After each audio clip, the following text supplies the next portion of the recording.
Elena, we can start, and then so people can join in the next minutes just for the brief presentation. So I will give you the floor. Thank you, Elena. Thank you. Thank you very much. Good morning, everybody.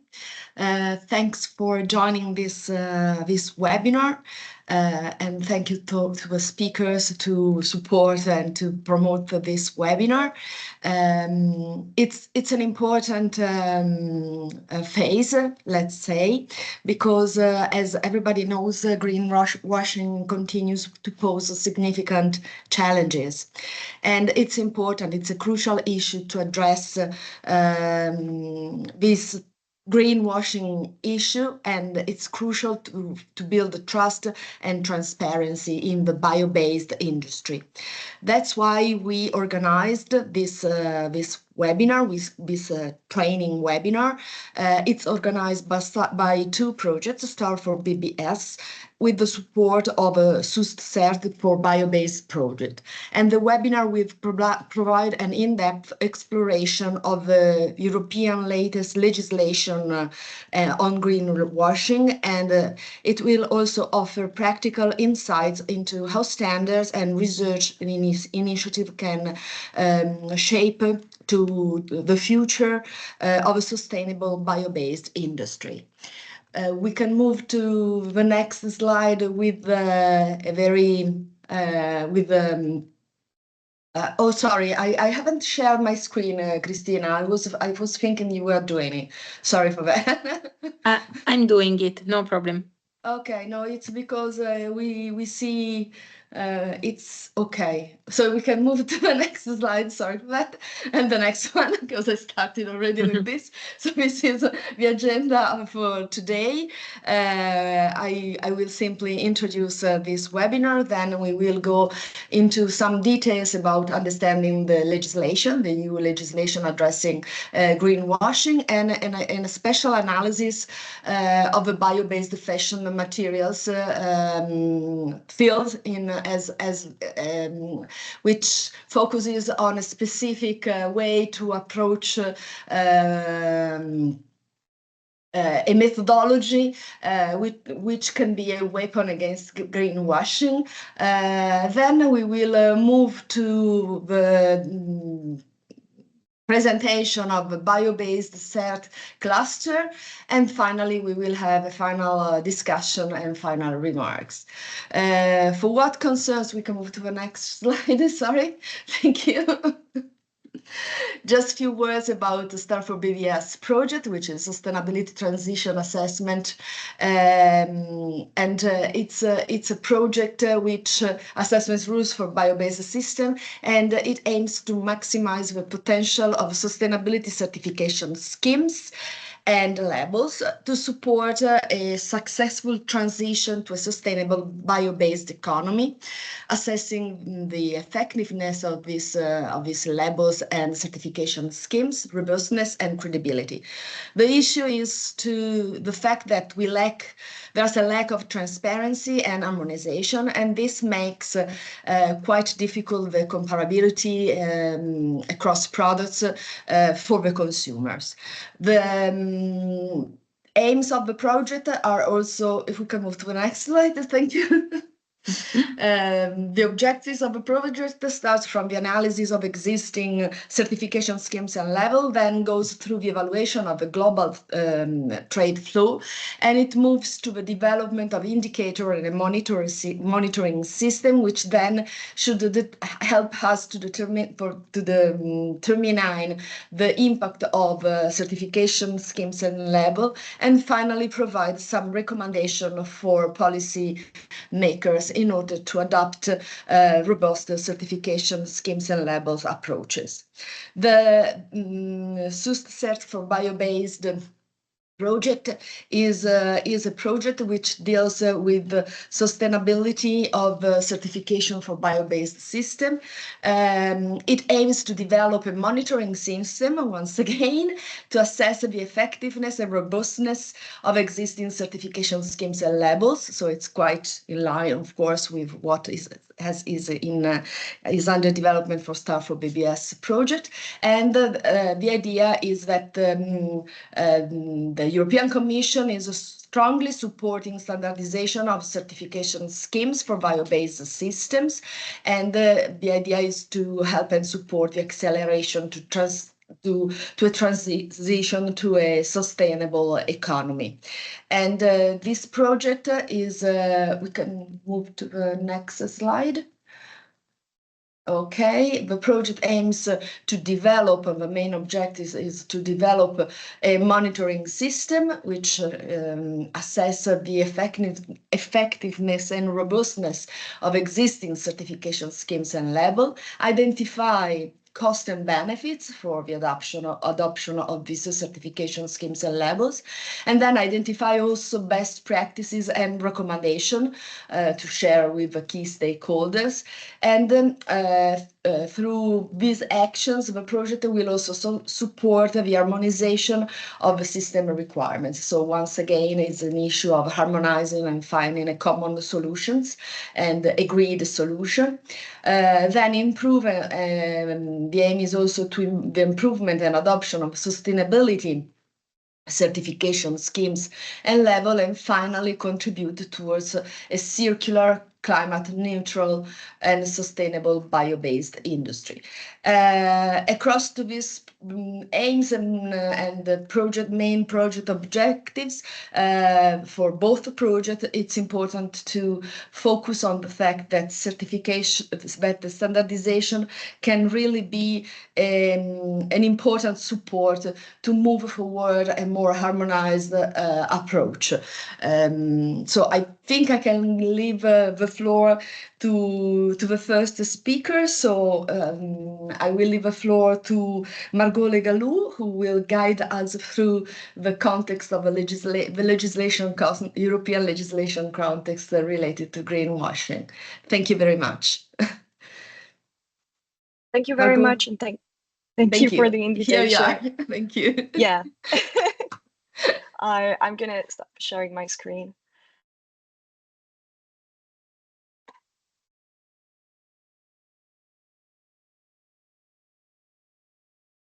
Oh, I hope you're seeing it well. So I will be giving a bit of a summary of the current regulatory landscape and the latest evolution. So first of all, I'm representing ECOS, which stands for the Environmental Coalition Standards. We're an environmental NGO, and we work globally to support sustainable standards and policies, with this idea that while these laws can be very technical and usually focus on quite industrial processes, they should serve the interest of everyone in society.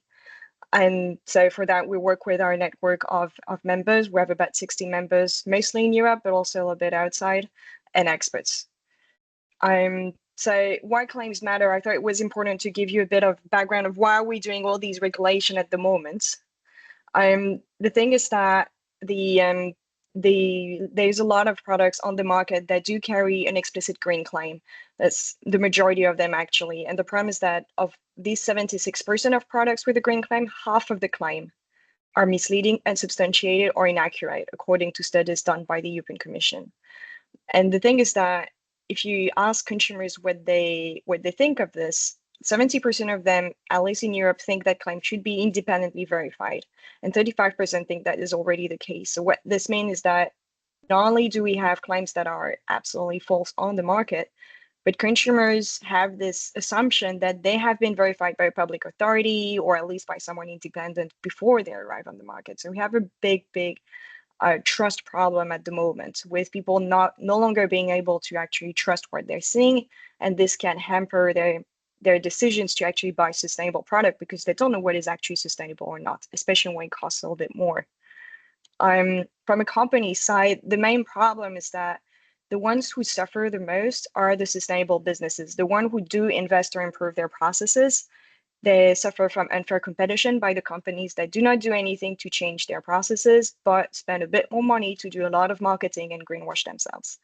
The second risk, and this one is actually for those who are starting to make green claims, maybe do not do them properly, or also those that do it really knowing what they're doing, which is greenwashing, that they're exposing themselves to legal action.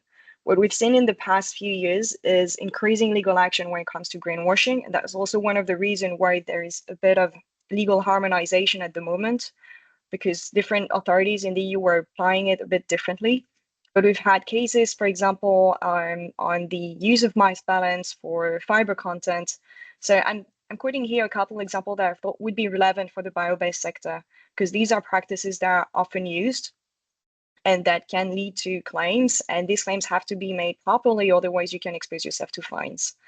We also have a number of ongoing legal suits related to plastic bottles. So I'm quoting the latest one, which is still ongoing. Obviously here I'm going to be talking about the empowering consumer in the Green Directive and the Green Claims Directive. But if you're doing packaging, you should also look at the packaging and packaging waste regulation that has some elements on how to make claims, especially like claims that are a packaging that is recyclable or that has recycled content especially. So for all of these reasons, it's very important for companies to be aware of what the legislation says, especially as we are at the moment changing the legislation, making it more clear, more extended. There's a lot of things that were currently in guidance from consumer authorities or guidance from the European Commission that now enter hard law. So it becomes really clear what you're not supposed to do and what you are actually supposed to do. And so it's a really good time to get a refresher and also think about the work that is being done in the marketing department to make sure that you avoid illegal claims. So the first law that I'm going to talk about is the Unfair Commercial Practice Directive. So this is already a pretty old regulation or directive. It was adopted in 2005, and it has just been updated with an amendment coming from the Directive on Empowering Consumers in the Green Transition. This law is about everything that companies should not do when they communicate with consumers. So the Unfair Commercial Practices Directive, you might be aware, covers many, many, many more things than environmental claims. But now, and there is still actually guidance on sustainability claim from the Commission that is a bit, maybe 10 years old now. And then the thing is that the Empowering Consumers in the Green Transition takes a lot of that text from the guidance and puts it into hard law. So what is in this amendment? So the first thing is that it amends Article 6, which defines what are misleading actions. Misleading actions is something that a company do that may be illegal, and what happens is that if a consumer authority thinks that there is some wrongdoing, the consumer authority needs to prove it. So for Article 6 and the other article I'm going to talk about before is the things that you should avoid, but there isn't a presumption that this is necessarily wrong, but it could be wrong, and if they can prove it, then you can get in trouble. So what they do is that they add the fact that environmental and social characteristics, as well as circularity aspects, they are main characteristics of a product, which put them in the scope, basically. It is considered to be a misleading action to advertise benefits that are irrelevant or do not result from any feature of the product or business. So when you make a green claim, for example, on an aspect that is not really relevant to the product itself. Also, if you are making environmental claims that are related to future environmental performance, you need to follow a number of rules. So these claims are, for example, when you say by 2050, my company will be climate neutral. This is a very typical one. You can also have some goals on water, on the use of energy. There can be a number of reasons to that. The main one is the climate one. And they say that in that context, you can make this claim, but only if you have clear, objective, and publicly available and verifiable commitments, if you have set out a detailed and realistic implementation plan, and if that plan is being verified by an independent third-party expert that's going to check a long time that you are actually reaching the milestones that you have set in place. Then the next one are misleading omissions, so things that you didn't say, but you should have said. And so, for example, material information for product comparison on if you've made a product comparison and you have not provided the information on the aspect. So the method of comparison, which product is actually being compared, and the measures to keep that information up to date, because obviously your comparison can change over time. Then the next thing, which I think is one of the most important here and the clearest. So as I've said in the previous cases, an authority may think something is misleading and will have to prove it. But there is a number of cases where they don't have to prove anything. it is misleading in and out of itself. And this is what is in the Annex 1, which is the blacklist of all the claims that should absolutely never be done. And so they have added a number of greenwashing things. And they can be they're quite common practices, and that's why it's very important to be aware of what is in this list. So the first thing is to bear a voluntary sustainability label that is not based on a third-party certification scheme or that is not established by public authorities. So these concern, for example, a company creating a label for its own range of products, or a retailer creating a label for the products on their catalog. These would be first-party or second-party certification schemes, and that is no longer allowed. So what is most likely going to happen is that we're going to see far less labels on the market, which was one of the objectives of this directive, which had this observation that there is now, I think, 300 or something labels on the EU markets, and creates a lot of confusion for consumers. So the idea is to remove all the labels that you think that something has been verified, but actually it's just a claim a company is making about itself in the form of a graphic. What may also happen, especially for the secondary labels that are linked to the person actually producing the product, but are not independently verified, is that maybe a number of these labels that are sometimes operated by industry association, for example, may become third-party labels, or create a new third-party certification part in it. And this is an evolution we might see in the next years. And so especially if you run this kind of labels, if you bear this kind of label, contact the people in charge and see how they're going to apply this legislation. Are they going to just remove the label, or are they going to adapt? The next one, I think one that really was the big headline of the directive, was a ban on generic environmental claim. So whenever you say, I am sustainable, or I'm good for the planet, I'm good for the climate, I'm good for the bees, but you don't say anything special, you don't provide any data on this. If it's, for example, I'm made of recycled content, but you don't say how much recycled content, and you don't provide any information on that recycled content, like there's no certification, you don't say which standard you're following. All of these are considered misleading. And the thing is that they were considered misleading before. This one was already in the guidance. It's too broad, it's too generic. We cannot really understand what the claim is about, and what it says, like, is just really too wide. So these ones are banned. The only case where you are allowed to still say, I'm good for the planet, is if you are bearing an EU eco-label. I think this, so it's EU eco-label, or the labels that are recognized in the eco-label directive. There's no definite list at the moment, so that's a bit of an uncertainty here. And the other case where it's possible to say this is if you are a product that is covered by the energy efficiency directive and the directive on the energy labeling. And if you bear an energy label of a category, of the highest category, in that case, you can make a generic environmental claim because you have this category. So it's really like the top category. I think we're still waiting for some precision. Like, is it really like the first top, or is it going to be the two top? I'm not sure we know that at the moment, but that's it. So it's really, in general, I would recommend just don't make a generic environmental claim, especially if you're unclear. And then the next bans are if you are making a claim that is about the entire product, if you make a claim about the entire product or the entire business when it's actually about a specific aspect or specific activity. So let's say that you say your product is bio-based, but it's actually one part of it that is bio-based. You shouldn't say the whole thing is bio-based. If your business is saying, like, I am a renewable energy company, but actually 80% of your energy production is still fossil-based. Next ban, very important as well. So there's a type of claim we've seen a lot in the past years, and I still see it in many products and many shops. So you probably see it as well, as saying that a product is climate neutral, that is climate positive, or that it has a reduced climate impact, not because the company has reduced its environmental impact, but because they have built carbon credits, and that they use these carbon credits to say that they have offsetted their emission.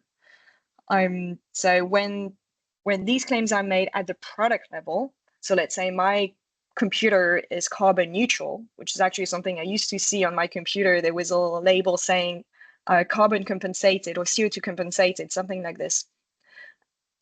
99% of the cases, you can be certain it's because they put credits. In that case, this is forbidden now. And then finally, if you present legal requirements as a distinctive feature, especially as we see more and more environmental legislations that say that a product should be in a certain way, or the eco-design regulation, where you should not present this as an improvement, something that is better than the other products on the market, because everybody's supposed to follow this. Then there are other bans that are related to early obsolescence. So for example, withholding information about software updates that negatively impact the functioning of goods and services. So for example, smartphone updates that makes it slower for some reason, if you need to provide information on this. Presenting software update as necessary when they're actually not really necessary, when they only enhance functionality feature, you should not be forced to make an update in that case. Commercial communications on goods with a feature introduced to limit their durability. And finally, on this slide at least, falsely claiming that a good has a certain durability if you cannot prove that durability. There are a number of others. So falsely presenting a good as allowing repair when it doesn't, inducing the replacement or replenishment of consumable earlier than necessary. The typical example is the printer cartridge. Withholding information on impairment of functionality of goods when using spare parts, consumable accessories not supplied by the original producer. So again, this is something that limits repair, because that means you can't just buy cheaper repairing parts. Otherwise, you might no longer be able to use your object. That happens quite often with electronics. So it's not that you cannot do this as a manufacturer, but you need to absolutely inform the consumer that they will only be able to use accessory, like parts, consumable that come from the producer. And finally, falsely claiming such impairments. So saying that it will impair the functioning of the product when actually that's not the case, to discourage people to buy parts from another manufacturer. So that's for all the bans. Now I'm going to note, so the reason these bans on early obsolescence is because, so the empowering consumers in the Green Claims Direct, in the Green Transition, it edits both the Unfair Commercial Practices Directive, but also amends the Consumer Rights Directive. I'm not going into detail of that one because it's a bit of a different topic, but it was mostly to include information of durability and repairability. So it's not to prevent greenwashing, it's more to provide additional information to consumers to improve durability and repairability. And notably, it will provide new harmonized EU labels on commercial guarantee of durability and a new harmonized legal guarantee notice, so that on the point of sale, you can especially distinguish between what is the mandatory guarantee, which is often 2 years, if not always, and then what is an additional commercial guarantee from the manufacturer, we can last for longer, which is something consumers very often are not aware of. So the timeline for this directive, so it has been adopted last year. Now, there is obviously a certain time before it actually enters in application. So what we're expecting is by September this year to have some implementing acts on the Consumer Rights Directive that I was mentioning just before, so especially on these new harmonized labels. Member states must translate the Empowering Consumer Directive by end of March next year. And what we're expecting is that by the end of next year, the law will be in application. So if you're a company making an environmental claim, I suggest you already start looking at the claims you're doing and start preparing for this. Obviously, it's better to wait for the final text transposed, but these are fairly simple principles. I guess the translation will be quite direct. So you can already look at what is in the European version and start adapting your processes for this. Next one, I'm going to talk about the Green Claims Directive. So important here is that this is still under negotiation. We expect it to be to have a final agreement, I think, before the summer. So probably maybe a vote in Parliament before the summer holiday, maybe after.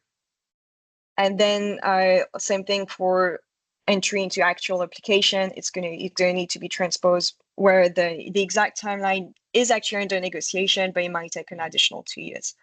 So here I'm telling you what is currently in the text, what we're expecting. We're in trilogues at the moment. So that means that the Parliament has presented their position, the Council have presented their position.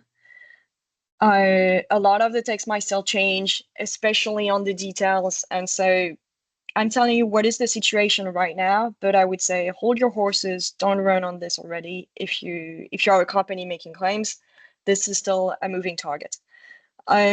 So the point of this law, the previous one was about what you should not do. This one is about how can you communicate environmental sustainability to consumers. The previous one included social aspects. This one is really about environmental aspects only.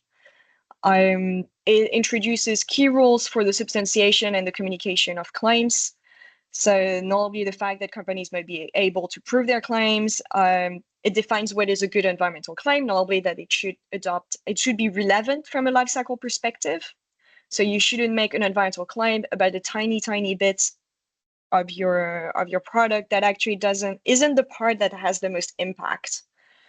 And finally, you should provide information both to consumers in general, but also have some more information and detail ready for authorities. That again, like exactly what kind of information, who has access to what, absolutely under negotiation. It also provides some regulation on the environmental labeling schemes. It introduces a verification procedure, and it also has some elements on access to justice for example, consumer organization or consumers who want to go to court, and introduces tougher sanction than the current sanction regime.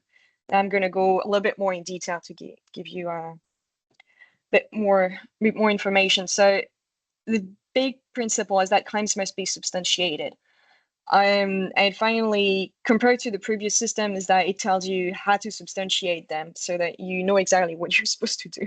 It's still at the level of principles, I would say. It's not extremely detailed. That might happen later on in delegated act, but it's still a good guide to know how to make a good claim. So there are agreements, especially on the fact that, again, you need to specify what is the subject of the claim.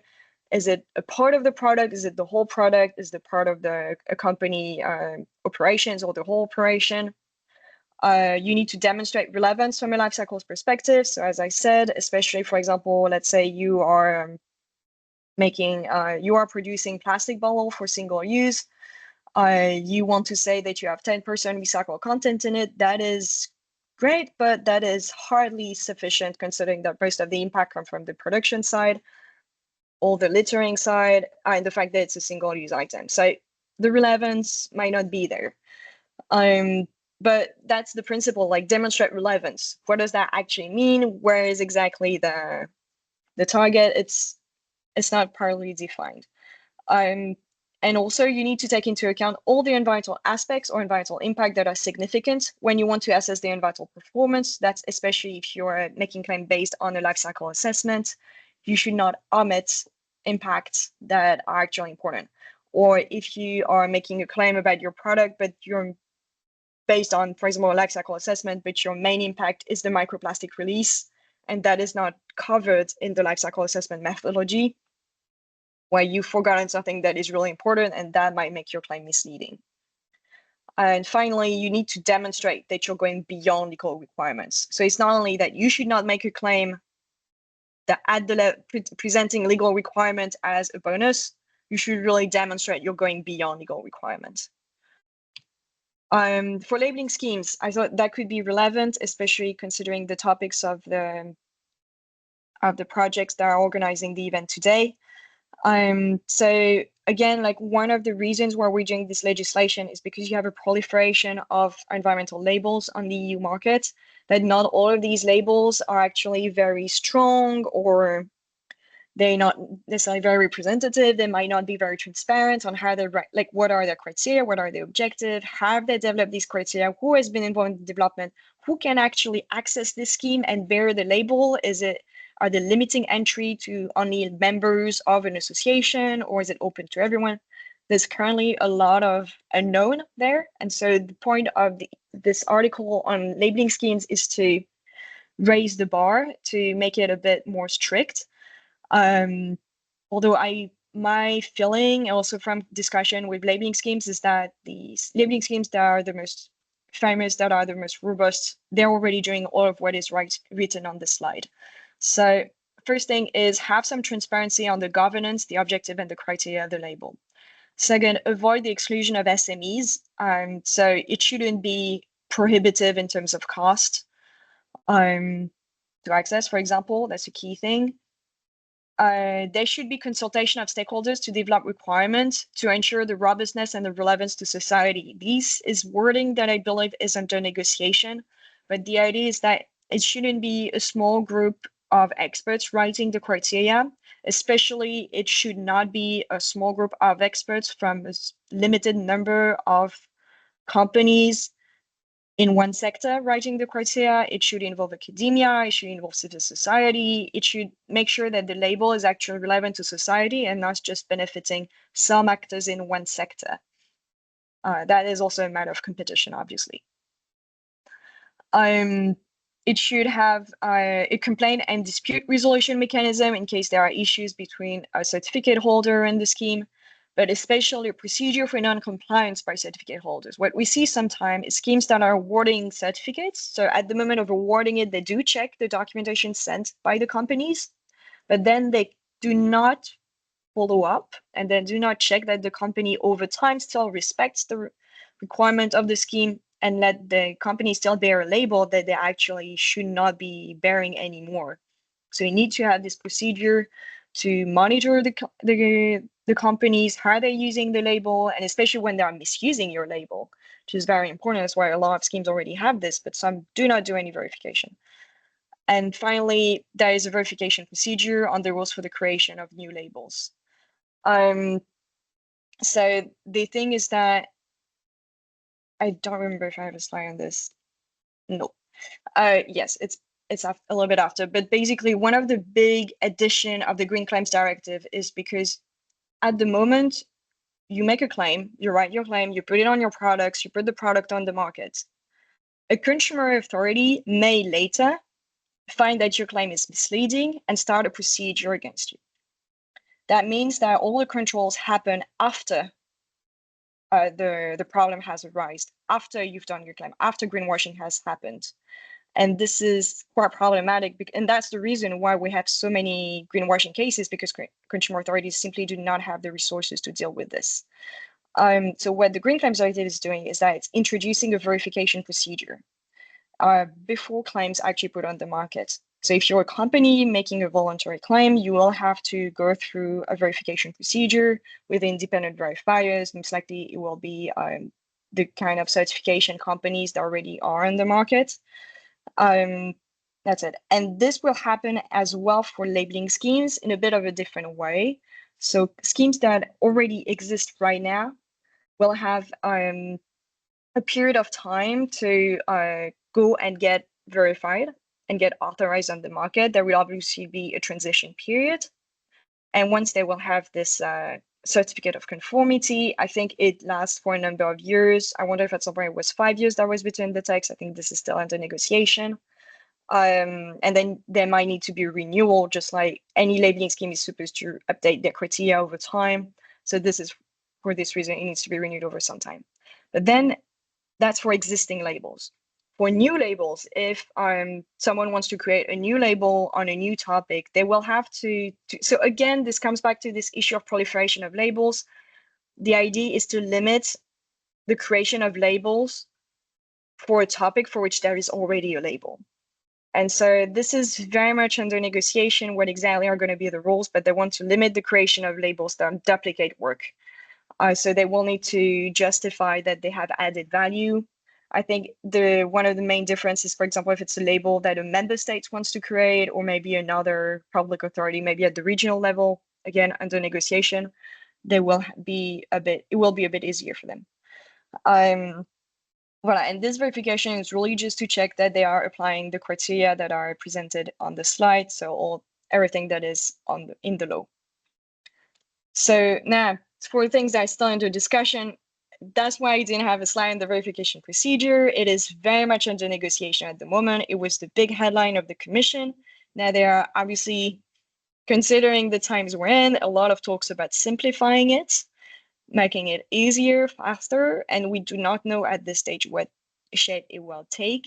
Both the Parliament and the Council are asking for a simplified verification procedure. They're still negotiating what it will look like. A lot of the wording will change. So I stayed on the higher level things that are agreed on, because both Parliament and Council agreed on, had them in their position.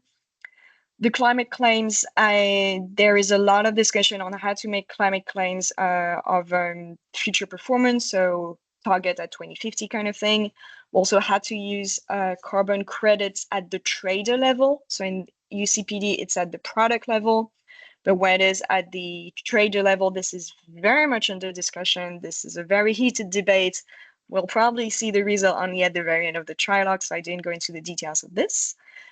And finally, after adoption, the Commission is empowered to develop delegated act for specific claims and to put, therefore, more specific criteria that are specific to a certain type of claims. And for bio-based products, there's a preliminary list of topics, of examples that could be the topic of delegated act, and bio-based products are one of it.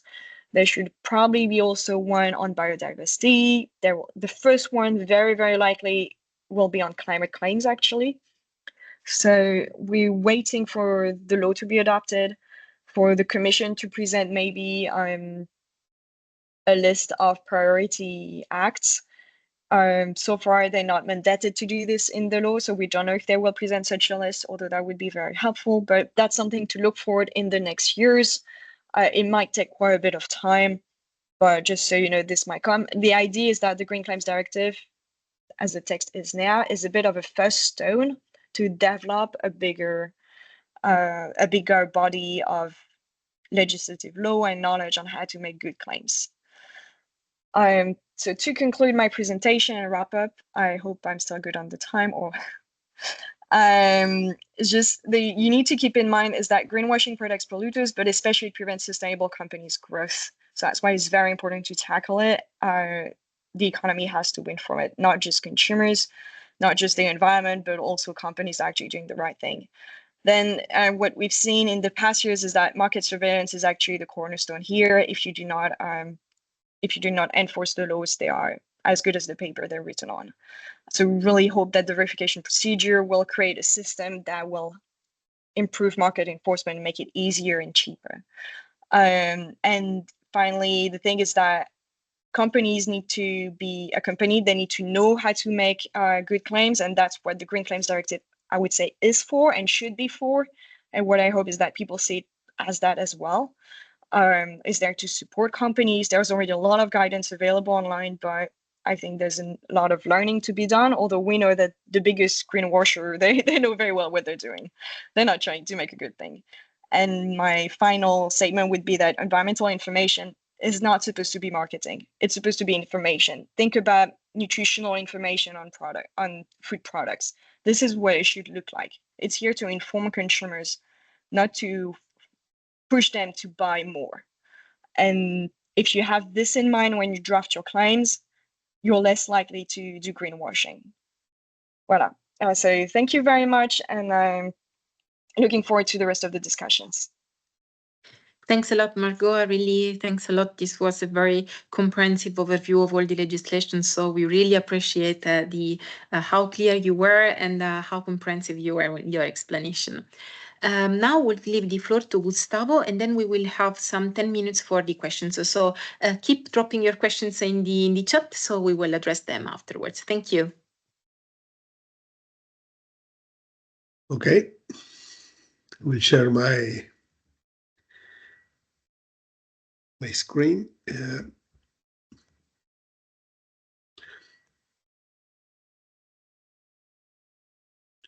you see my presentation? Yes. It's okay? Okay, perfect. Well, hello. Well, I will present my experience on bio-based carbon content quantification within these years. In this case, applying the new standards that we are preparing. There is the new version of the EN 16640. So, as you know, it's very important to verify the bio-based content on materials, and because they will ensure the intrinsic carbon neutrality and circularity of our materials, or let's say what we are presenting as a sustainable material.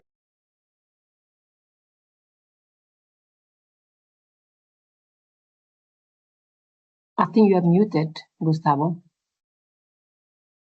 But now we cannot hear you. Okay. Yes, indeed. Okay. Yeah. Okay. So for us, it's very important to understand the C14, C12 proportions on the materials that we are analyzing. And for some reason, when you change these slides. Okay. Yes. So there are two standards which regards communications. One is EN 16935, and that are the requirements B2C, where it is very important that sustainability information should be clear if it regards the products and the packaging. The bio-based content, which should be verifiable and based on the carbon, bio-based carbon content as EN 16640, and the minimum verifiable biomass in relation to the total mass of the product as EN 16785 1 or 2.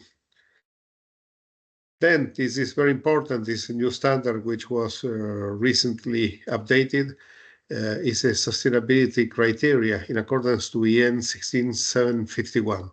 This is a transversal standard which considers all the socio-economical impact of biomass-based production. And the end of life, which is helping us to understand how to close the loop of our production as a sustainable production.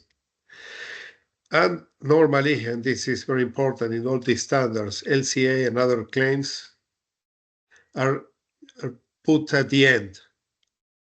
Why this? Because it is important to avoid compensation, to avoid that we are, it was explained before in the previous presentation, but clearly that we are using carbon compensation as a way of improving the performance, the sustainability performance of our materials. So it is important that what we present is real, first of all, bio-based, and then we have to eventually apply compensations if we need, in some cases, to do so. The other standard that we have verified is EN 16848, and that are the requirements B2B. We are doing a big job on this because since the more or less 2 years, very important brands are beginning to look to the qualities of the materials they are purchasing, to understand within an eco-design context how to propose the future, let's say the future fashions in our case. So in this case, we have to declare the type of biomass. So if this biomass is originated in plants, algae, marine organisms, microorganisms, animals, etc. The geographic origin and the bio-based carbon content, again considering EN 16640 and EN 16785 1 and 2. the biomass, the sustainability aspects of biomass production. This applying the EN 16751. And the end-of-life options that clearly when we are thinking on in an eco-design context, we have to consider putting together all materials which will share the same end-of-life options to avoid having to dismantle what we are creating. This is a very important concept, and with many of our customers, we are working on this. So that is material recycling, organic recycling, energy recovery, biodegradability, managed disposal. And I have to say that now we are working a lot on biochar production because it is one of the end-of-life options which will be promoted strongly by EU because of the carbon sinking properties that we have. Clearly, at the end, always the additional information like LCA, certification, references, etc. So we work together with our colleagues from the CNR of Florence, the National Institute of Optics, who have developed the SCAR technology. What is SCAR? Is a sort of infrared analyzer which allows us to calculate very precisely the C14, C12 proportions in any material. As said, the system was developed by the CNR-INO of the National Institute of Optics, which is based in Florence, together with the University of Florence.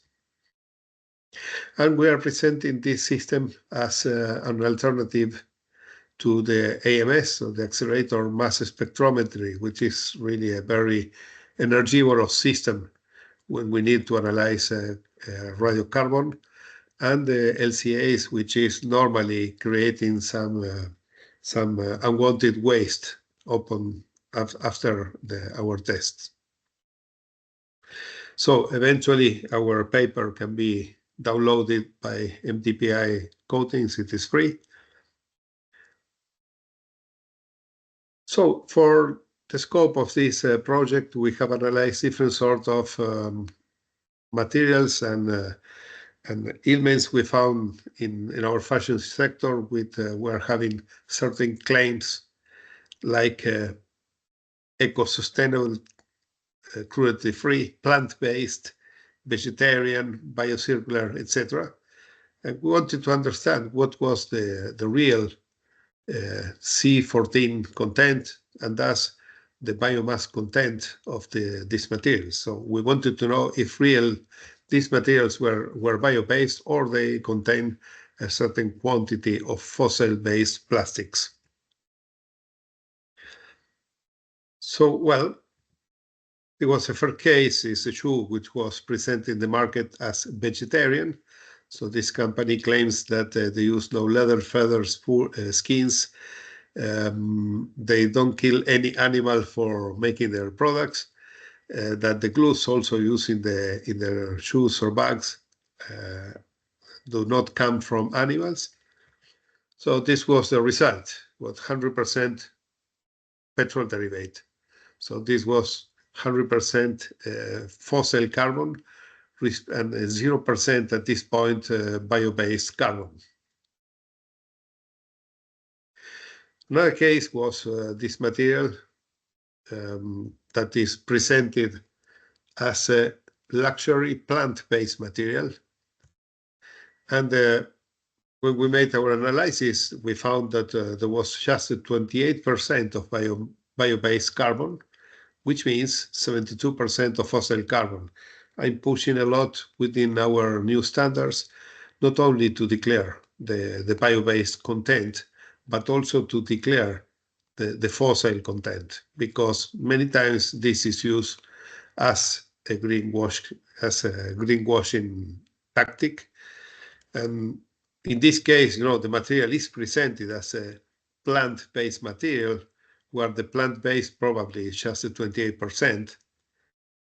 And this information was confirmed by certificates, the official certificates given by USDA, where the bio-based content in the certificate was 29%. So we understood our method was working properly, and but the material was not exactly what is claimed to be a plant-based material.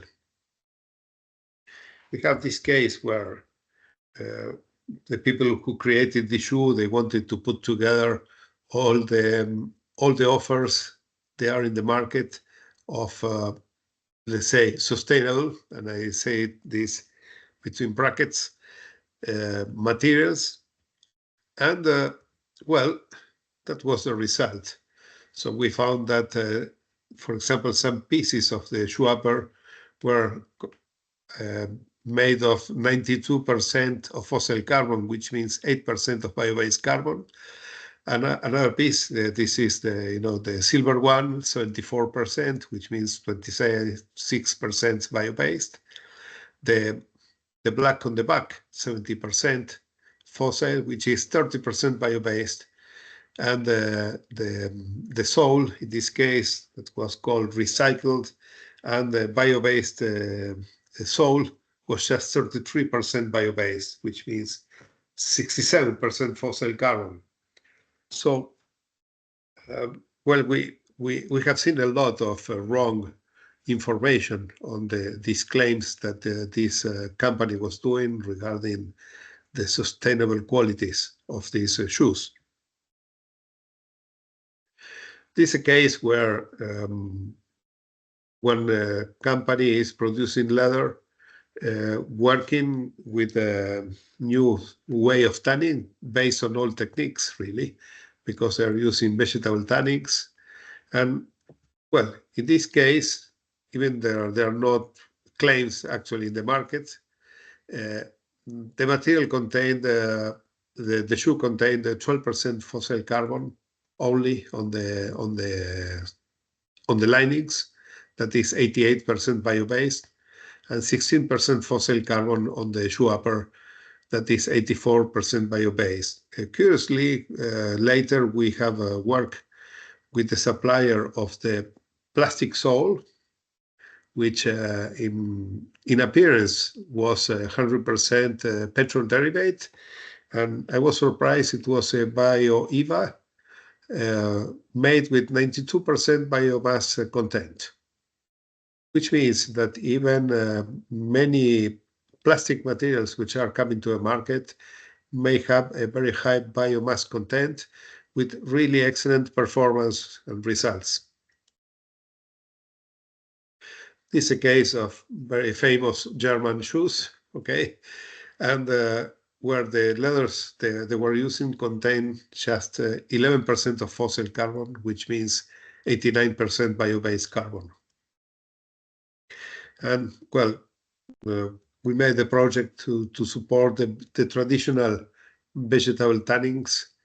And in this case, for example, we realized that a material produced traditionally may be an excellence also from the biomass content, in this case 96% against 4% of fossil carbon. Why? Because really they are using all natural processes. They are following the same processes since 200 years, where there were no petrol derivatives for these applications. And an extreme case is what a study I did for a museum, where they asked me to reproduce a 17th century process.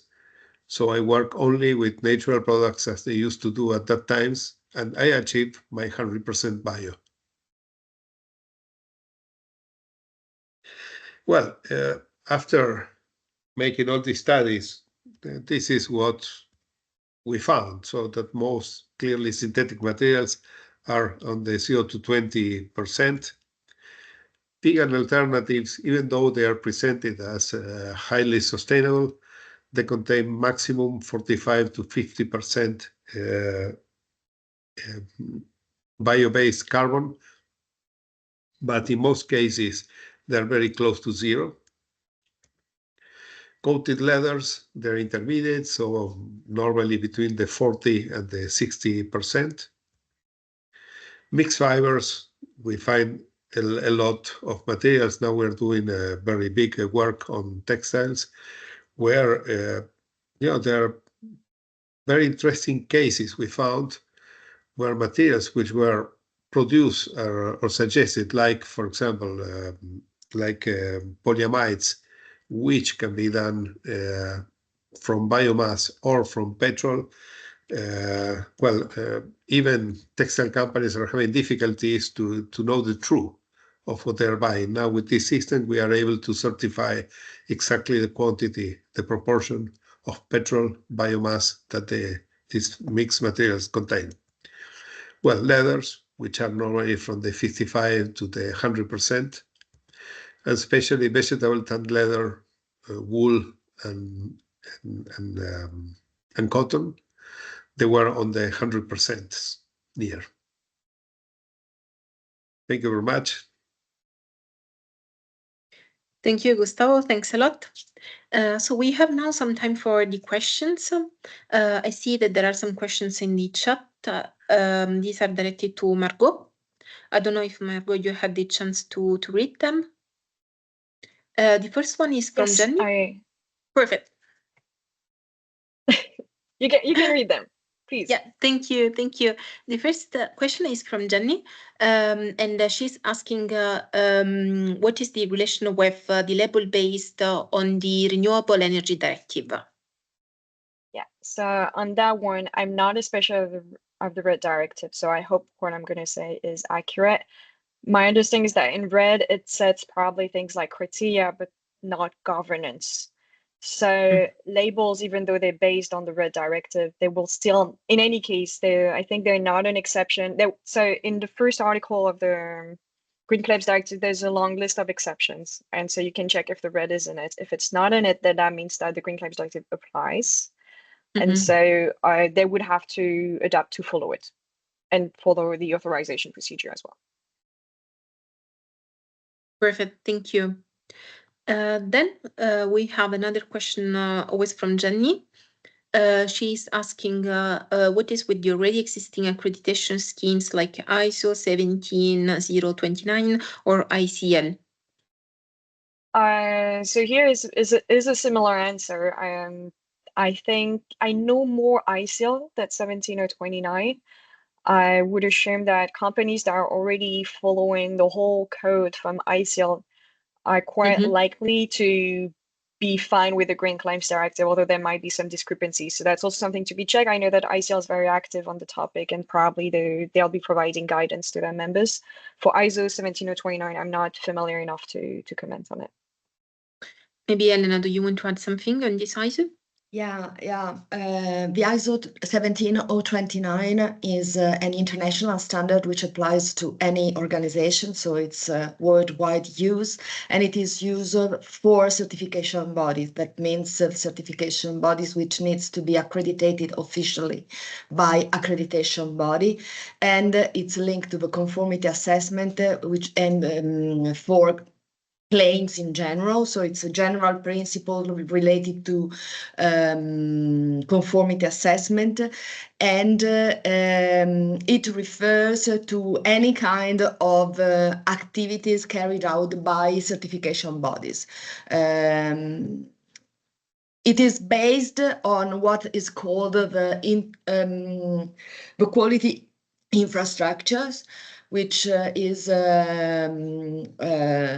the system based on the fact that it's an international system. Then you have the national one and the European one. The European one is also based on regulations. So it's a kind of a system where you have international standards which settles the requirements for certification bodies who perform certification activities based on standards, ISO EN standards for the international system. In some cases, they also perform activities of conformity assessment on other proprietary schemes, other schemes. And it is based on the fact that there's somebody, which is the accreditation body, who controls what is done by the certification bodies. So it's a system where you have, let's say, it should be a higher control and evaluation of what the certification body do, because as you probably know, there are some certification activities which are carried out without any accreditation activity, which means that there's no control on the certification body, which can do any kind of certification based on standards or on proprietary schemes, or what you call certification schemes, which it's a rather different thing, but let's put it together because it's a bit a mixture. I know that it's something complex and it's not that easy to focus on the different wording, also because we, as standardization word, we use some terms which for us defines some specific, let me say, deliverables, probably, which is another tricky word for us being involved in projects, in a European project. But the idea is to have this system is based on, as I said, the quality infrastructure, which is set. Well, it is recognized by WTO, and it is used in any country, let's say, starting from the international to going to the national. And for the European one, take into account that there are two regulations which are the basis of this quality infrastructure. One is Regulation 1025, dated 2012, which settles the rule for the standardization activities and settle the requirements for the national standardization body and European standardization body. So there are some rules, including the involvement of the different stakeholders categories, for example. And the other regulation is if I remember well, 1765, issued in 2008, which settles the rule for the accreditation bodies at the European level. And the aim is to have one accreditation body for each country, and hopefully one standardization body for each country, which is what happens with some exception, but it's linked to the fact that in some, for example, in Italy, there are two, because one is dealing only with electric and electrotechnical issues, and the rest of the issues of the themes are covered by UNI, for example. So it's so this is the system, and the other system I think is a bit different. So it's and I don't know the other one. So Margot, we are complementing information. Thank you, Elena. Thank you. Thank you. Then we have another question. Sorry, there's sorry. It's just because I was thinking there's another conformity standard, if I remember well, and it's quite interesting because it's still on the series of 17, let's say, and it's a technical specification, and it is 17033, which is specifically address claims, ethical claims. So it's not only for general, let's say, claims, but it doesn't cover the environmental claims, but the ethical ones, where you have the social claims, for example. So all those aspects which are more linked to social sustainability rather than the environmental one.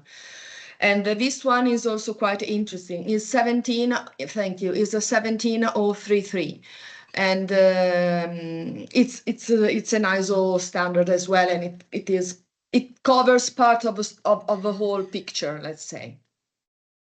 Thank you, Elena. I dropped in the chat the link, so everybody can access it.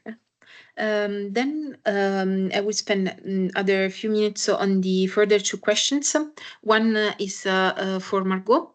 It says it's from Rembrandt asking, since the Green Claims Directive is focusing on consumers, how will it distinguish with products sold on B2B basis, especially products that are equally usable by consumers and companies, for example, laptops or paints? Is there a distinction? So indeed, the Green Claims Directive is really about consumers only, and so is the UCPD. The thing is that both are about the claims, not about the product. So the pointer here will be, how is the communication being made, and could it be seen by a consumer? Could it be made to convince a consumer? So there's probably a very legal answer to this because the UCPD has existed for a long time, and probably there has been the same question for other topics. So that would be something to check. But my guess is that as soon as the same communication is being used for both B2B and B2C, it falls under the directive. If we can make the case that it also affects consumers. If it's a communication that's made only for B2B audience and that it's not on a website that's addressed to consumers, that it can only be seen in like specialized kind of catalogs or things like this, then it is B2B. So I would put the distinction there. Okay, perfect. Thank you, Margot. And then I have the last question for Gustavo. The SCAR spectrometry, could it be easily used by market surveillance authorities to test green claims under a directive in a laboratory, assuming, for example, there is a delegated act looking at bio-based versus fossil content requirements? And what is the approximate cost today for doing a SCAR spectrometry scan for a company, order of magnitude? Yes, well, yes, I'm sure, because now there are many laboratories which are adopting this technology, not only in Italy, but also now in Switzerland and in Sweden. There are many others to come. Yes, there are other alternatives, so it's not only SCAR. In fact, in last week in our meetings with STAR4BBS in Stockholm, we have been working on the implementation SCAR as a standard, but together with AMS, so the accelerator mass spectrometry, which is normally the official method. Yes, there are many laboratories. Normally the prices depends from laboratory to laboratory, normally from 350 euro to 1,000 near, depends on the case. Okay, perfect. Thank you, Gustavo. Now I would give the floor to Nicola and Laura. They will present the results of the bio-based CERT cluster project's results. So how to tackle greenwashing through robust and effective sustainability certification for bio-based system. Nicola, the floor is yours. Thank you. Thank you very much, Cristina, and good morning also from my side. So as Cristina mentioned, my name is Nikola Matovic. I'm from the Technical University of Berlin, and together with my colleague Laura from ECOS, we will talk about how robust and effective sustainability certification schemes and labels can actually support tackling greenwashing. So as you all know, proliferation of misleading commercial practices related to the environmental sustainability led to lack of transparency and harmonization, in that way making comparability across products increasingly difficult for consumers.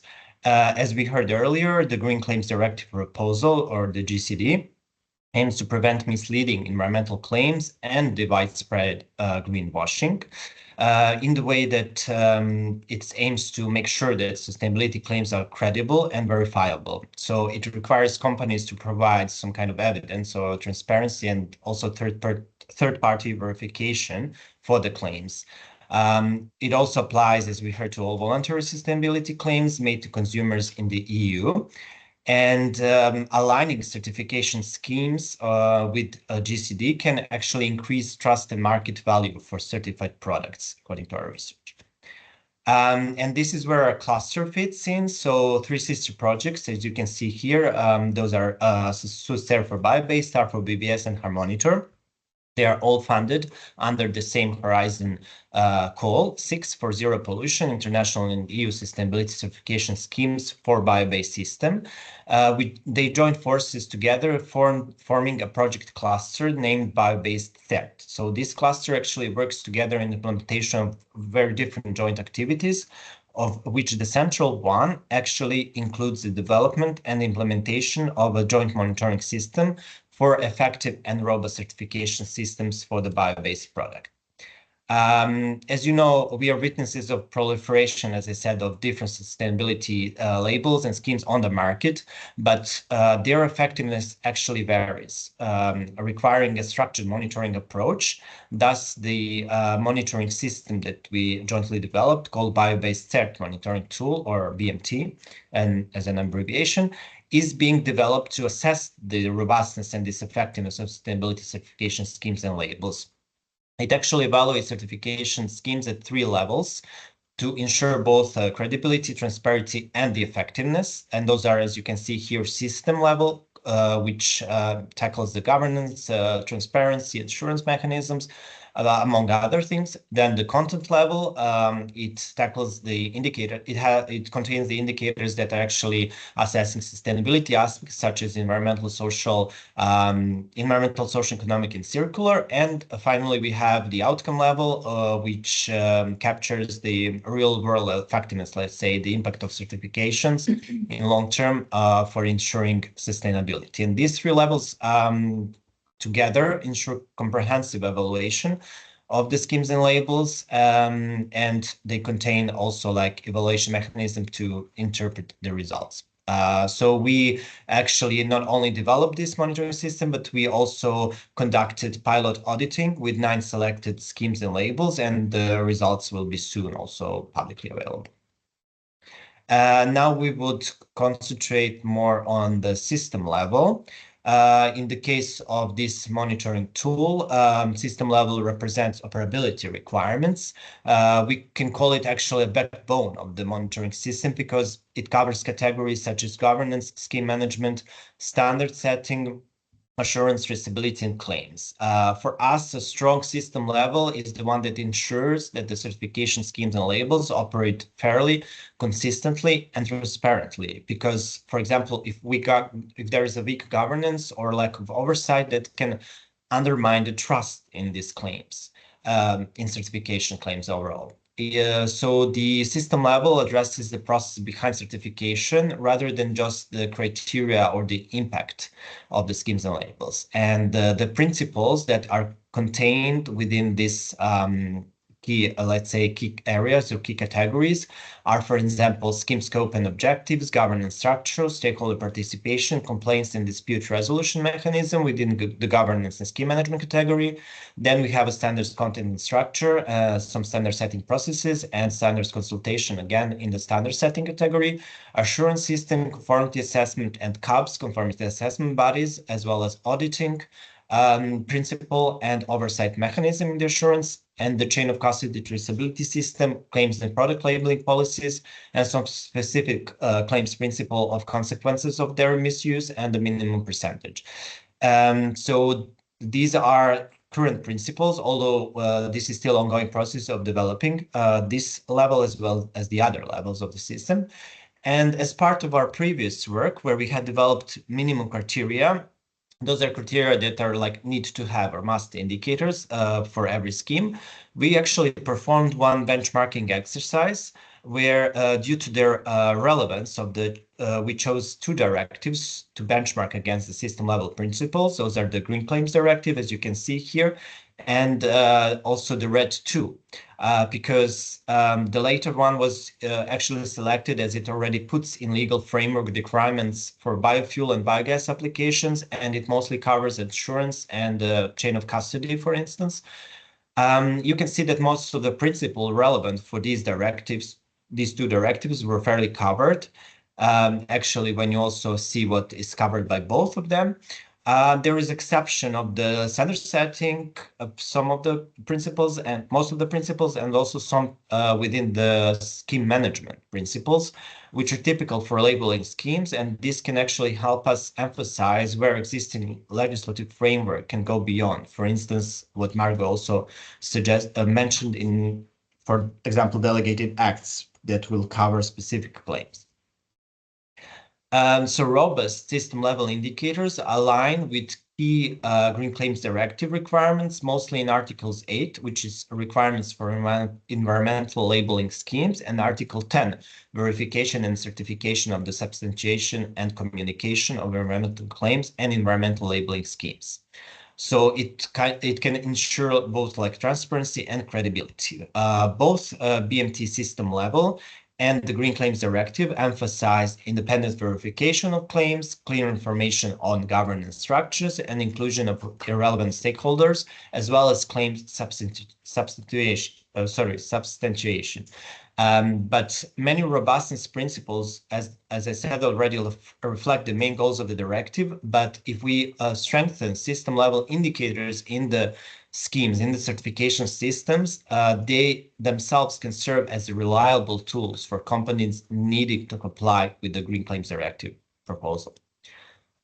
And looking at some synergies between the BMT robustness principles and the GCD, they do share a strong emphasis on transparency and also on accountability and credibility in sustainability certification and environmental claims.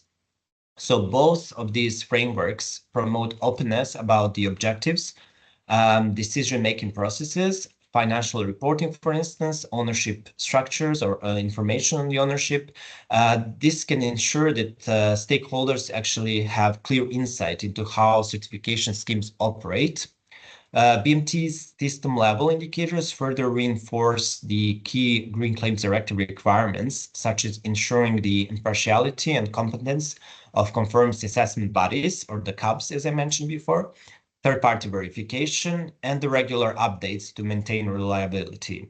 Additionally, both of these frameworks align on establishing fair and transparent complaint and dispute resolution mechanisms, as well as requiring clear procedures for handling non-compliance. Another key synergy is the shared commitment to inclusive and balanced stakeholder participation, which strengthens legitimacy and trust in certification processes. But although GCD establishes a foundation for regulating environmental claims, it does fall short in several aspects based on our research. For instance, it does not cover structured mechanisms for ongoing oversight of the verification bodies. It also lacks detailed criteria for third-party verification beyond accreditation. It needs also stronger traceability enforcement, as it currently does not require comprehensive traceability systems, such would be the case with the chain of custody, for instance, to track materials throughout the supply chain. Also, there is no mandate for example, regular scheduled and unannounced audits or public disclosure of audit summaries, which in our opinion makes the audit transparency stronger.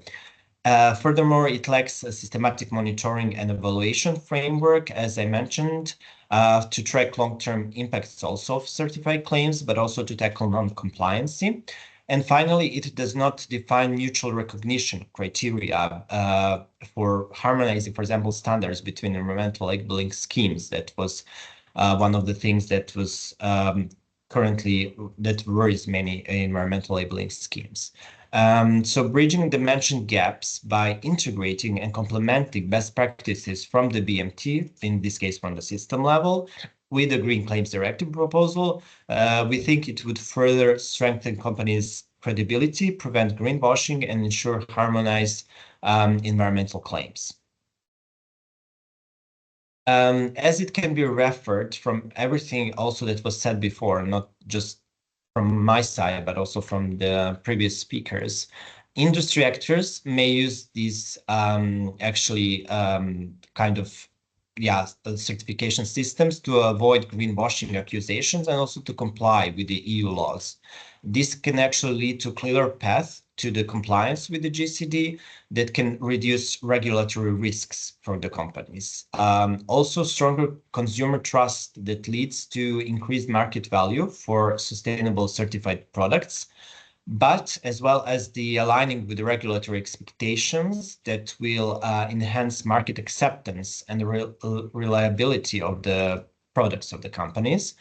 And finally, the BMT, the Bio-Based Cert Monitoring Tool, can actually provide guidelines that can strengthen certification schemes and enhance their credibility and relevance in that that can benefit actually also businesses, because robust certification schemes can help actually businesses meet regulatory obligation under the Green Claims Directive.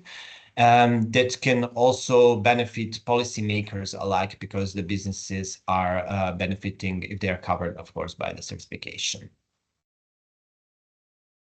That's all from my side, and thank you for your attention. And now I would give the floor to my colleague, Laura.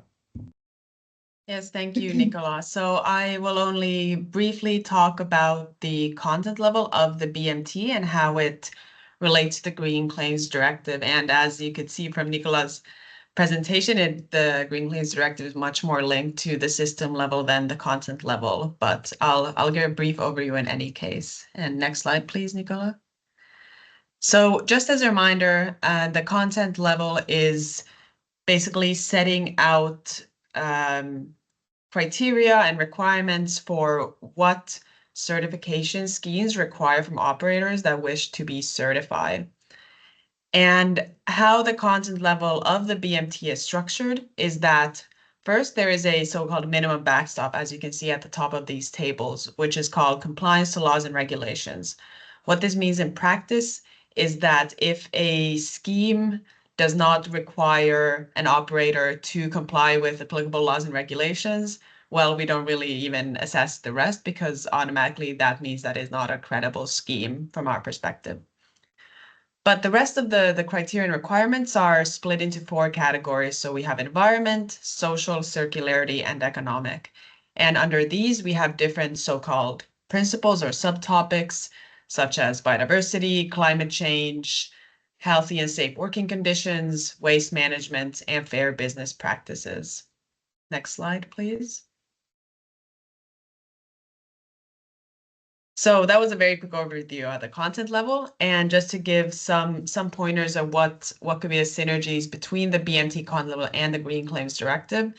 Well, first of all, to start off, maybe something that is more across all the different levels, so system, content, and outcomes, is the same as the one of the key objectives of the Green Claims Directive, which is to protect consumers and companies from greenwashing and enable them to make informed purchasing decisions based on credible environmental claims and labels. So with the BMT, it is possible to, in a way, make an assessment of the credibility and robustness of these different claims and labels. Then next, there is, so these in italics are directly from the, sorry, I meant the next bullet point, not the next slide. So thanks, Nicola. So the one in italics are directly from the current proposal of the directive. And there, as Margot mentioned, one of the requirements on how to substantiate an environmental claim is that you have to do an assessment which demonstrates how significant these different impacts and performances are from a life cycle perspective, and that it takes into account all significant aspects. And what the content level does is, when starting the assessment, if a scheme determines that something is not applicable to them, for example, climate change is not an applicable topic for us, it needs to be justified in a credible manner. So you cannot ignore significant environmental or social topics. And in addition, at each requirement in the content level, there is a specific value chain actor, a specific feedstock that has been determined for each requirement with what are they applicable to. So for example, if your feedstock is crop, you can check, okay, these are the requirements that are applicable to my feedstock. So these are things that should be considered by the certification scheme, but also in any potential life cycle analysis. Next slide, please. And again, maybe a more overarching one. So the goal of the Green Claims Directive is to ensure that consumers are provided reliable, comparable, and verifiable information, which is simultaneously the goal of the BMT as well. And finally, somewhat of a detail from the Green Claims Directive. So in the proposal, there is the requirement that the operator making these different claims should review and update the substantiation of the claim at least every 5 years. And in a way, what the BMT concept requires is when it requires, say, sustainability management plan for different topics, for example, biodiversity or child labor, you have to monitor the progress of your plan, monitor if it's actually having an impact. So in a way, complying with this also supports complying with the Green Claims Directive of this constant monitoring and data collection. And I think that was my last slide. If Nicola, you can click ahead. Yes. So that was it for the content level. And I conclude here. Thanks. Thank you. Thanks a lot, Laura. Thanks a lot, Nicola, for your presentations. It was very interesting to understand how the results of these research projects can actually support the implementations of these new directives, especially considering that the framework has not been completely settled yet. Now I would ask if someone has any question among the participants. I don't see any further question in the chat. But if you have any question, feel free to open your mic and speak up.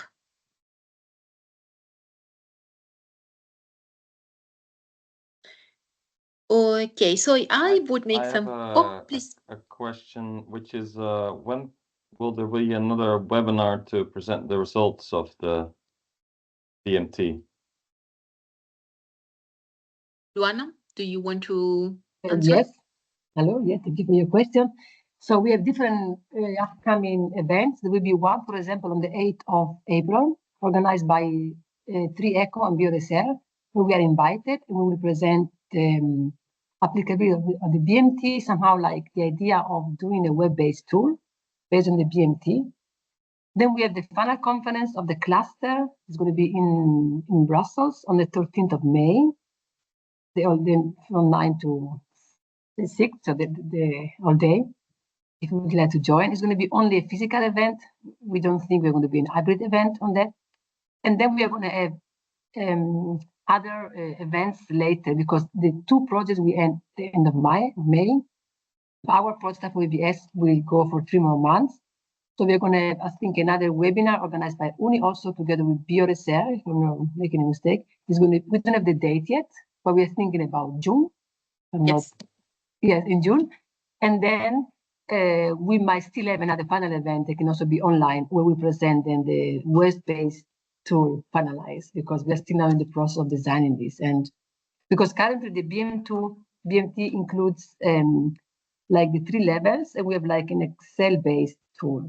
And the applicability is a bit limited on the required time of people to conduct the assessment of all the documents to be analyzed from schemes and labels that we analyze. But now we're trying to explore a way to make it more applicable. And one way of doing this is to have like, how do you say, like only focusing maybe mostly on the system level, because it's more like a general requirement governance, and maybe including part of the content level that is called somehow like based on a self-assessment of schemes. So we're still exploring this. We are going to provide the European Commission with different ideas on how to make this happen, because we want also to make sure that there is like an applicability of the tool. And we will keep you updated through our social media. Thank you. Thank you, Luana. Thank you. I dropped in the chat the links to the events that Luana has mentioned, the 2 that have already been settled, the one of the 8th of April and the final conference of the cluster. So feel free to have a look at it and eventually register to them. Any other question? Okay, so maybe I can start with making some questions to people participating. First of all, I would like to ask to Jenny Walter-Toss. She's with us. I would like to ask you something about the link between the certification schemes and labels and the Green Claims Directive and the Empower Consumer Directive. In particular, we have seen from Margot that there are some requirements that these two directives are settling. And so what is going to change for the certification schemes and for the labels considering these requirements? Now, what we will see is that all labels or certification schemes and what they're already doing is will adjust their governance systems and their complaint systems. So, and like Margot said, the problem is that we not know yet 100% what will be the final details, but in the end, as the directions are clear, the big red lines, the big frameworks are clear. And so I think, well, what we can see is that labels will, some of the labels and certification schemes will be closed and will be shut down, and we will have a concentration, especially in the bio-based sector, a concentration from. So in the end, we will have perhaps 3 standards or 4 standard certification schemes, which then are based on ISO or European SEN standards, with a translation from SEN standards to private standards.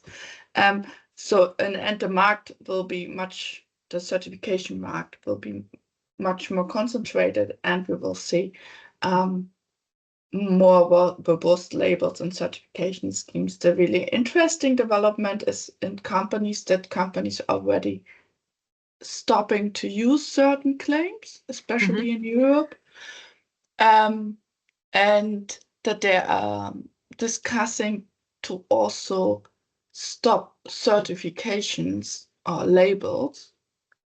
So there is a discussion ongoing in companies to use certifications as a third-party assessment, where you would need it, for example, for PPWR, like was already mentioned, for EU conformity assessments and declarations. But the point is, why to pay additional money for a claim if you have a new conformity assessment, what is valid and what you have to do, and so you don't need an additional money to put on a private label. So that will be a really interesting development, that we will see much less labels on products in, I would say, 3-5 years. So I think that's the point, and that will have an impact on the private certification schemes. Thank you, Jenny. Thanks a lot. I see Luana hands up. Thank you, Luana. If you want to reply. A question for Jenny or Margot. So what's happened to product coming to the EU from outside? So they're also requested to provide the certification. So maybe do we have then more business for the certificates used in Europe?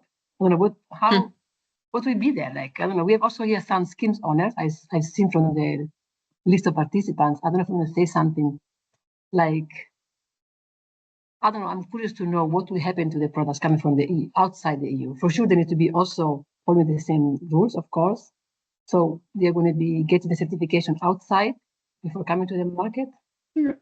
Yeah, but this was a little bit my question about the Renewable Energy Directive. No? There is the whole directive, the whole conformity assessment is based on private certification schemes. So, as a producer outside from Europe, you have to do this certification as a market entry requirement. So the same will happen with other claims and other labels. So there are global standards in the environmental scheme, like all the organic or fair trade, rainforest alliance, and all these labels. They will adapt and adjust to the final criteria framework, what will come in the Green Claim Directive. And then outside producers will use these standards for European market entry. The interesting part is where we do have some labels, for example, in the forest sector. No, it's not only FSC and PFC, it's also SFI, Sustainable Forest certification, or the AFI, American Forest certification, which are US-based schemes. What they will do, I don't think they will adapt to the European standards. So then we will, as producers, you have to look which scheme you need for the European market, or which scheme you can use.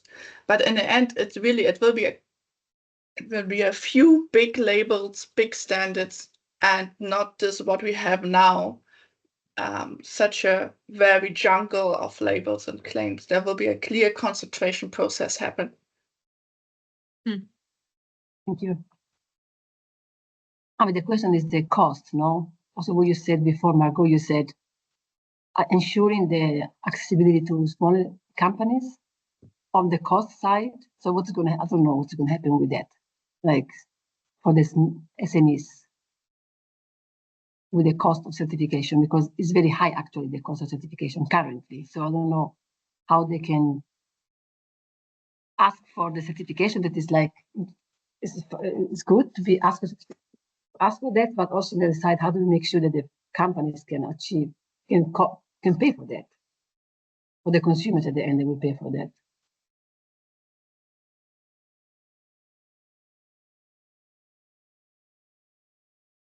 I don't know, Margot, if you want to add something also in terms of recommendations that ECHS has for these labels and companies given these new legislation requirements.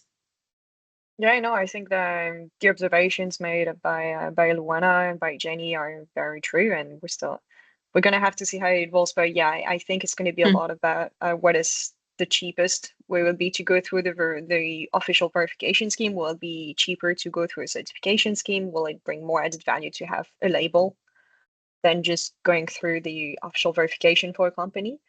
I think right now we still don't know what the verification will look like, how easy it will be to access it in each and every country. Maybe there are some countries where it will be easier to go through the verification. In other countries, might be easier to go for a label if a label exists for the kind of claim you want to make.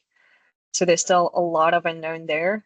What I would recommend at the moment, and that goes beyond bio-based claims, just as a company to really have a good assessment of all the claims you're doing, all the labels you're bearing, and see how that has to change with the new legislation.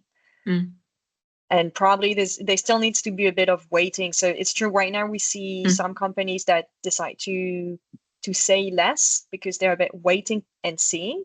And I don't think that's necessarily a bad thing. I don't think this greenwashing is going to last for forever. We're a bit in a reconfiguration time, and that's not a wrong thing.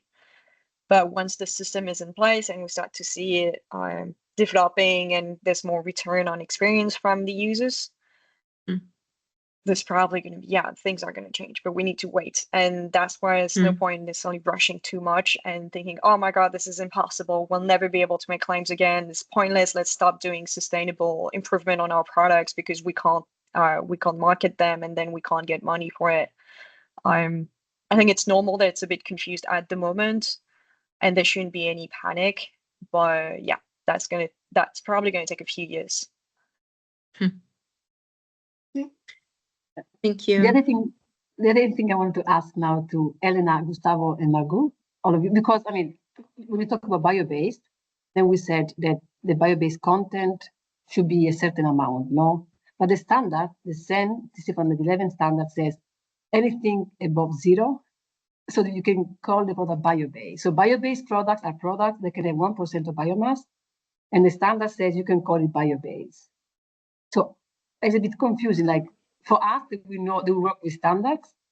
For the general public, it will be even more confusing because on the one side, the standard says anything above 0 is bio-based. You can define bio-based. But then we'll start a presentation and we see, okay, also 50% bio-based is not defined. So it's a bit, to me, it's like, how do we address these problems?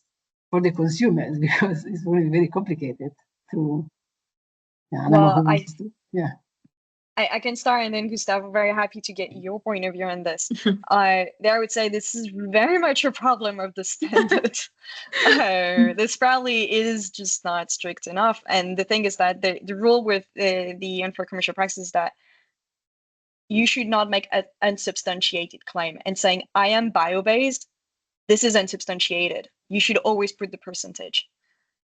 Saying I am bio-based with 1%, this is 100% misleading. And this is a problem of the standards that decided to say this was sufficient. Yeah. Okay, Gustavo, go ahead. Okay, yes, go ahead. yeah, I agree with Margot. Really, that is the scope. In my opinion, we should point clearly to high bio-based content materials. But clearly, in this case of some of the studies we did, when somebody says it is plant-based and it's just 26, 27% bio-based content, and we know the rest is fossil content, well, that is clearly greenwashing. Well, an additional consideration, first of all, take into account that the standards are not settled in stone, written in stone. So it's something that may be changed and probably should be changed also to be in line with the legislation, the EU legislation, in order to support in the right way the legislation. One thing is that it is important to have test methodologies to settle the amount of bio-based product contained in a specific material, product or material. And that's one thing. So it could be 1% or 100%, but you have to have a settled methodology which is harmonized, which is used by everybody.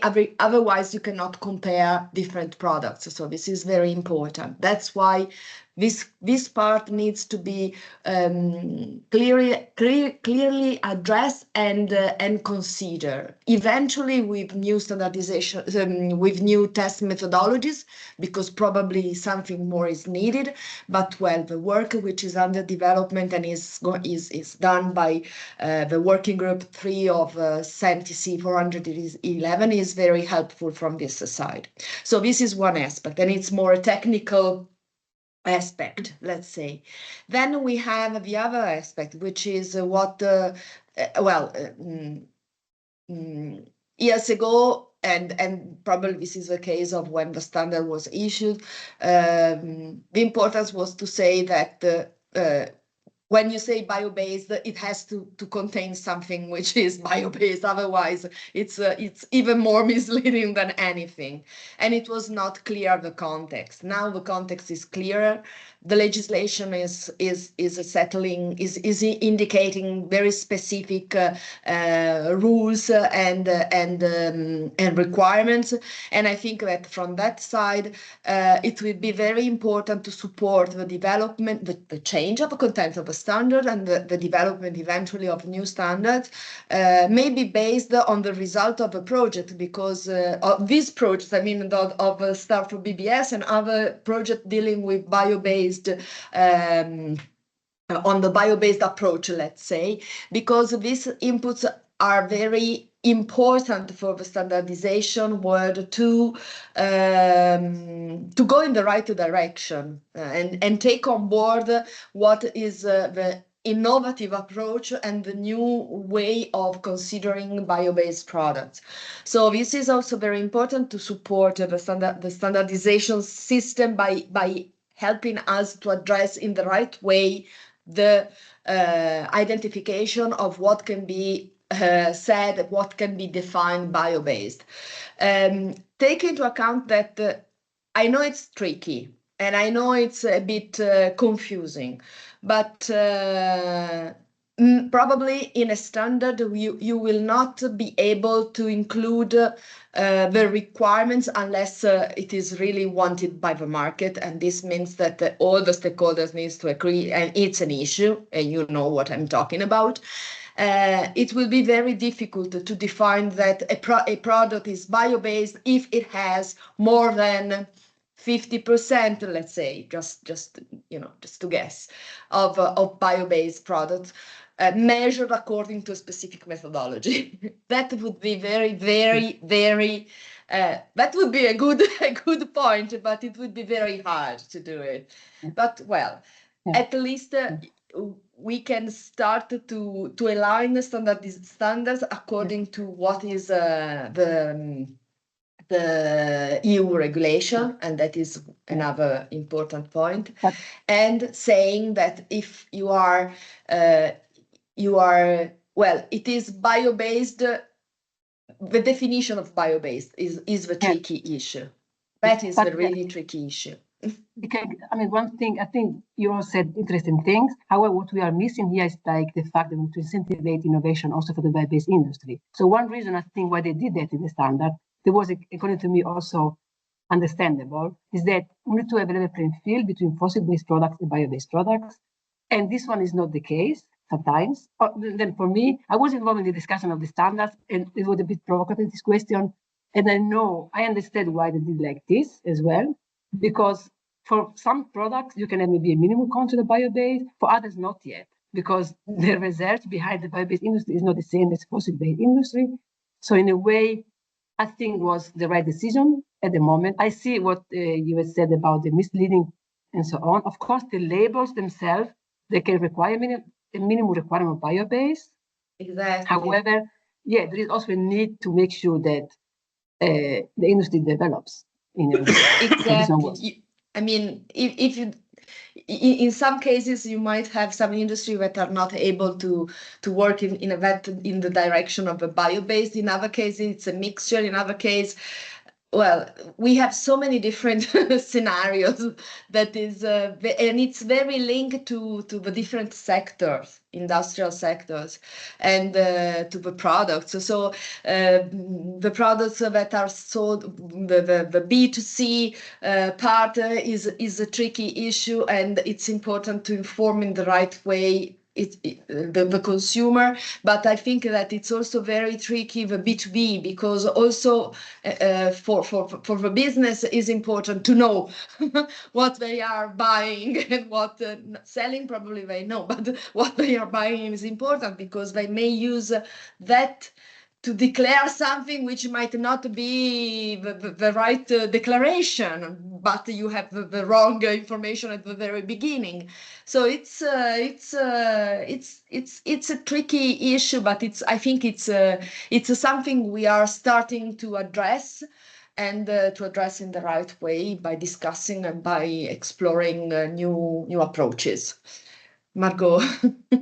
Yeah, and I need to react on this. Lorena, I know you come from a good place, but we hear this argument a lot that to develop the industry, you need to give them advantages, but I find it heavily problematic that the only way that this seems to be to support the bio-based industry is to lie to consumers and businesses buying the products. If you need support for that industry, it should come from somewhere else. This is not the right way of developing an industry. You're just going to break it because nobody's going to trust it, and it's just plain wrong and illegal. In this case, the bio-based content, I mean, if you have 100% bio-based, it's not 100% sustainable anyway. So in this case, I'm not misleading, it's not sustainable. So the communication is about bio-based content, not about sustainability. So this one is about. But to say that they should be allowed to say they're bio-based, even if it's only 1%, to push the demand for it, which is the argument, is we need to be able to push the demand. So let's allow companies to make claims that are vastly inflated just because they are about 1% more. I don't think this is the right argument, and this is the right way of developing the industry. Yeah, this was on I was a provocative comment, I know, and because I know all the discussion behind this. So yes, I think Jenny. I think here is, especially with the bio-based content communication and standards and claims, it's a perfect example how we have standards which already have certain thresholds, like for example, RSB that say you can only make a claim if you have more than 45% of bio-based content or something like this, as where it's a clear threshold.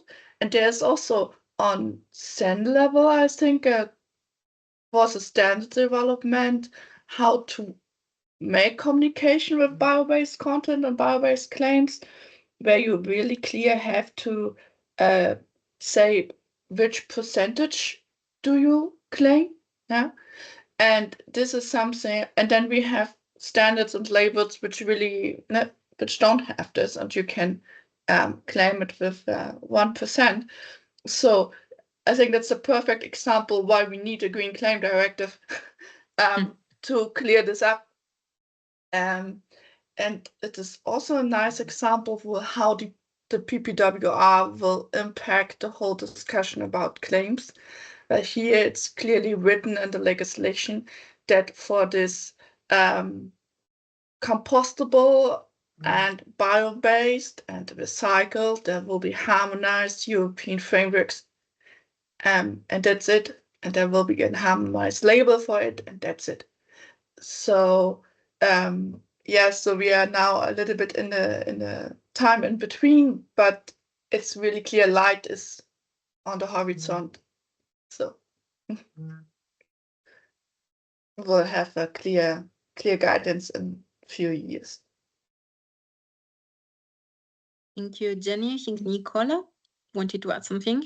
Yes, just shortly to add on what Jenny said, like even the leading environmental labels and schemes, according also to our research, have this kind of claims that need to be better, need to be improved in terms of, like, for instance, like claiming that for unfinished goods, for I don't know, for example, cotton material, the 5% is enough for them to bear the B2B label.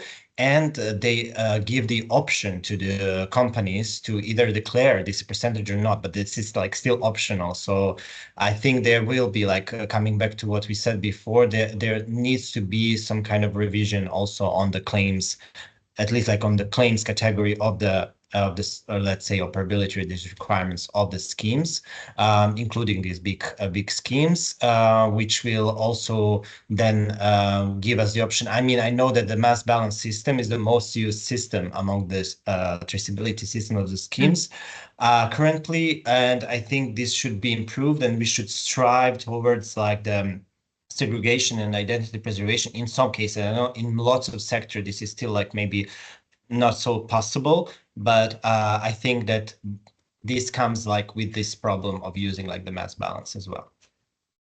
Just that. Thank you. Thank you, Nicola. Thank you. And I have seen in the chat also many comments on the problem of misleading communication to consumers and the fact that they are not really, they don't know how disentangle between bio-based and sustainability, for example, and the issue that the burden of understanding the difference should not be to the consumer, but should the product be correctly communicated to the market and not giving too much challenge to the consumer to actually understand the difference among the claims.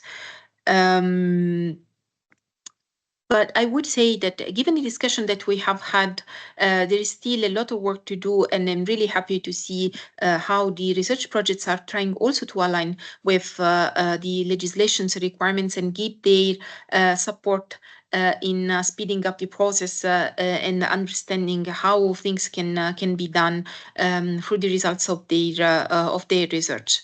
I would give the last minutes to Gustavo also to elaborate a little bit on the very latest developments in the European standardization for the bio-based products, because I know that you, or actually with Elena and Laura, last week participated to the plenary meeting in Stockholm of the SEN Technical Committee 411, and I would like you to present some priorities of this technical committee for the companies and for the sector. Well, yes, regarding the plenary meeting, practically was one of the themes we discussed was the 16751, so the sustainability criteria. I think it's a very interesting piece of standard, which clearly considers all the implications of the the production of any sort of bio-based material. And it's very interesting because it's a way where we can measure if the impact of that production is so strong or not, depending on, for example, on the land usage, water usage, but also the socio-economical impacts that this production may have. So I think it's very interesting. It's very long, but I think it's a very interesting piece of standard. And clearly, in my WG3, we are still concentrating on the 16640 because for us it's very important to have different ways of testing radiocarbon content. So the modern carbon content within a material. I think we have still to work a little bit more on diffusing the use of 16848 and 16935 in the communication. And well, the last thing that I think was very interesting is that was the opening of the SEM 411 to new stakeholders in different sectors. So to have new liaisons with other sectors, because considering the high transversability of the standards that we are discussing, really can be applied to any sector. Absolutely. Thank you, Gustavo. That's really important. And just a very last question, always on these sustainability criteria and requirements. Laura, do you think which is the way that the bio-based cert monitoring tool can be useful in addressing the needs of the greenwashing legislation on this related to the sustainability requirements? Because this may be also helpful for the NTC 411 for some think for thoughts on their standardization activities. Yeah, sure. Thanks. Just to clarify, for the TC 401, I was mostly a guest speaker, so I'm not a member of the TC, so I don't really want to speak on that too much. But for companies themselves, of course, the easiest way to adhere to greenwashing regulation is to not greenwash, and this can be done, even just having strong sustainability actions and strategies and communicating about them transparently. And honestly, that is the easiest way to comply, I would say. And the requirements of the bio-based cert monitoring tool content level can be used to support sustainability work, because it can provide an overview of the things that the operator could do in terms of sustainability actions to help create a roadmap, and see also what sort of sustainability topics are applicable to the feedstock you are using and your position in the value chain, if you're a bio producer or manufacturer or whatever it is. So it can serve as kind of a inspiration and assist you in developing a plan for improving sustainability. And then for these certification standards, of course, it can, the content can help them if they use it as a self-assessment tool to identify gaps and strengthen the ambition of the schemes themselves, make them more expansive, potentially cover more areas, ensure everything relevant is covered. And of course, this gives the certification schemes the opportunity to position themselves in the market as a trusted player, also in terms of covering the relevant life cycle aspects and so on. Perfect. Thank you. Thanks a lot, Laura. Now we have just 2 minutes left, so I would leave the floor just for the very last considerations to Luana, as coordinator of STAR4BBS project and senior research, so we have a lot of experience on these topics. Yeah, thank you. First of all, I wrote this, the UniPDR 135, sorry, I corrected it. Thank you. So this one is something that we created with the STAR4Bio project, because Gustavo, as you said, the standard 16351 from SEN, during the project with STAR4Bio, we noticed that it was missing the metrics to guide the companies how to implement it, and it was not used yet, the standard. I don't know if now they are using it, but it was not used in the certification scheme until a few years ago. And no, yeah, I think that just to conclude, I think that our projects, together also with the sister project, we are doing like a lot of research to see how we can make sure that the schemes and label are robust, and of course also looking if they are like compliant with the regulations, so that we can also support the implementation of the regulation directly for the scheme owners, but indirectly also for the industry. As has been said today, the industry of course can use this tool, like this BMT tool, as a guidance to go away from misleading practices, because sometimes, as already said before, they don't even know they are conducting, they are misleading, or they are the greenwasher. So they don't know sometimes what does it mean to be compliant with the regulation. And this one is somehow what the BMT tool can support with. So we will also work a lot on the web-based version of the tool, so that we can also try to strengthen the applicability of it. So thank you very much, all from my side. Thank you. Thanks a lot, Luana. And it's 11, so I can just thank you all for the participation, for the active interaction among you. It was really interesting, this panel discussion. The slides will be uploaded on the project website. I just dropped the link in the chat. So thanks again to all the participants and the speakers for their very insightful considerations, and see you next time. Thank you. Thank you. Thank you Bye. very much. Bye. Bye-bye.